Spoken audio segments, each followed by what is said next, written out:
The Nazi regime actually operated a total of 7 gas chambers here at the Auschwitz-Birkenau complex over the course of its existence. There were plans for an 8th, but there wasn't enough time to build it before the Germans lost the war. Crematorium 1 was the first mass gas chamber established in the basement of the base camp in Auschwitz in 1941. It was primarily used for Soviet prisoners of war and small groups of Jews before larger gassing operations were moved to Birkenau. First, there was something called the Little Red House, or Bunker 1, that was created at the Auschwitz II Birkenau extermination site by repurposing an existing farmhouse. And that began operations in early 1942. That was followed by Bunker 2, also known as the Little White House, which was a second repurposed farmhouse that was brought into use shortly afterward to increase capacity. Now, these were both followed by the building in 1943 of large-scale, purposefully built facilities called Crematoria 2, 3, 4, and 5. They contained both underground or semi-underground gas chambers and high-capacity furnaces in a single industrial complex. At the peak of the Holocaust in 1944, particularly during the deportation of Hungarian Jews, these 4 enormous crematoria in Birkenau were the primary sites of staggering mass murder. About 12,000 people could be gassed to death at one time, historians say, while the 4 crematoria could burn 4,416 corpses, all in a single day here at Birkenau, in a haunting reminder of the calculated, industrialized nature of the final solution. The only successful armed revolt by prisoners at Auschwitz-Birkenau took place on October 7th, 1944, when Sonderkommando, mostly Jewish prisoners, successfully blew up Crematoria 4, which is very close. It's about a 10-minute walk from where I am right now. While the revolt did not stop the camp's operations entirely, it was a profound act of resistance, resulting in the total destruction of that particular mass murder facility, rendering it completely useless for the remainder of the war. In efforts to hide the evidence of their crimes, as the Red Army approached, the SS blew up the remaining crematoria and gas chambers in late 1944 and early 1945. Today, only the ruins of these nightmarish structures remain here at the memorial site through the gas chamber in Auschwitz I, although it was reconstructed at Auschwitz by the museum, the official state museum, after the war, by using the original components to show visitors the exact mechanism of the murder.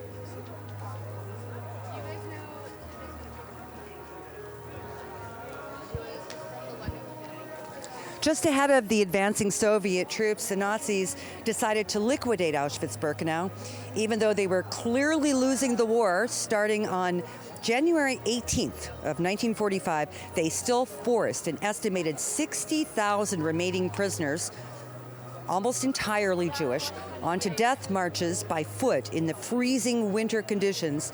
They headed westward toward other concentration camps that were deeper inside the Third Reich. The very last organized transport left Auschwitz on the 21st of January.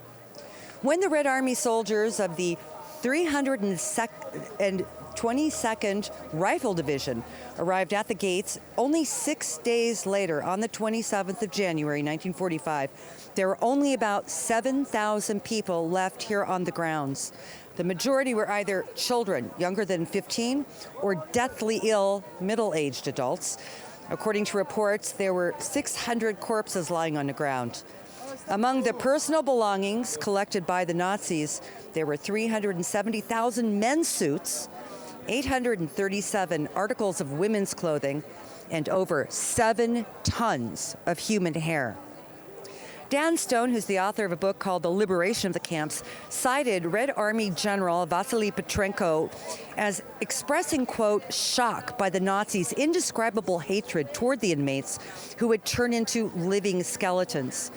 I read, he said, about the Nazis' treatment of the Jews in various leaflets, but there was nothing about the Nazis' treatment of women, children, and old men. It was in Auschwitz I that I found out about the fate of the Jews.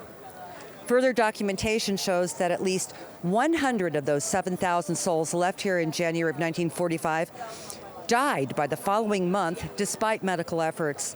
The majority managed to leave within 3 to 4 months after liberation, and the last remaining Jewish prisoners were only healthy enough to be evacuated that following summer.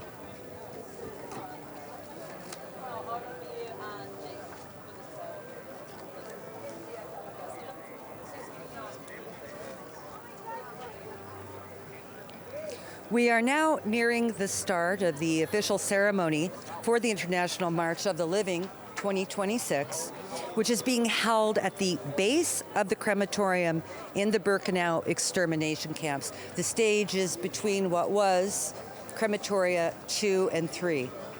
7 torches are lighted each year during the ceremony.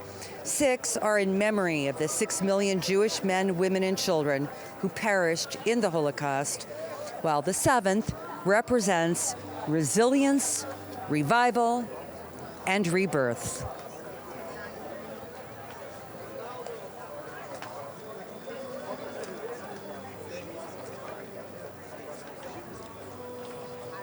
The Jewish people were targeted by the Nazis soon after Adolf Hitler came to power as German Chancellor in 1933.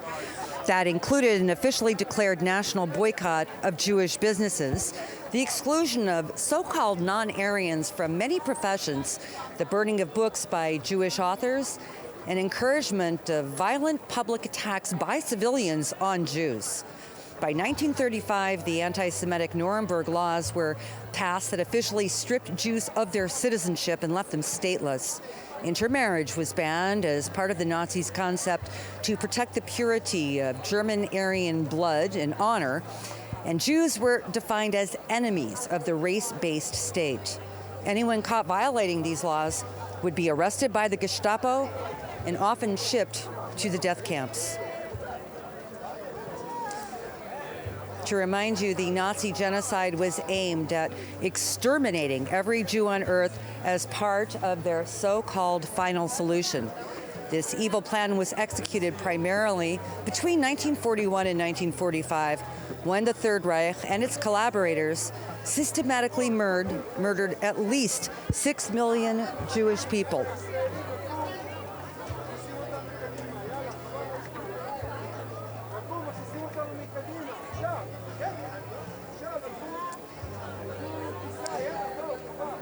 The killing of all ages, infants, young children, boys, girls, parents, grand and even great-grandparents, initially began by mass executions and gassings by the Einsatzgruppen mobile killing units, and then the construction of the gas chambers followed at the death camps, most notably here at Auschwitz-Birkenau, as well as Treblinka, Belzec, Sobibor, and Chemno, all of which were in then-occupied Poland.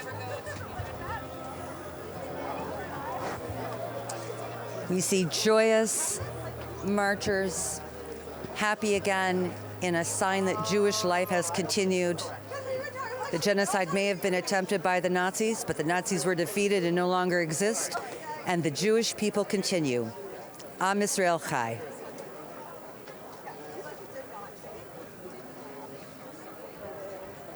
They're carrying the placards with their own special inscribed messages, which they will leave behind them here on the grounds of Birkenau.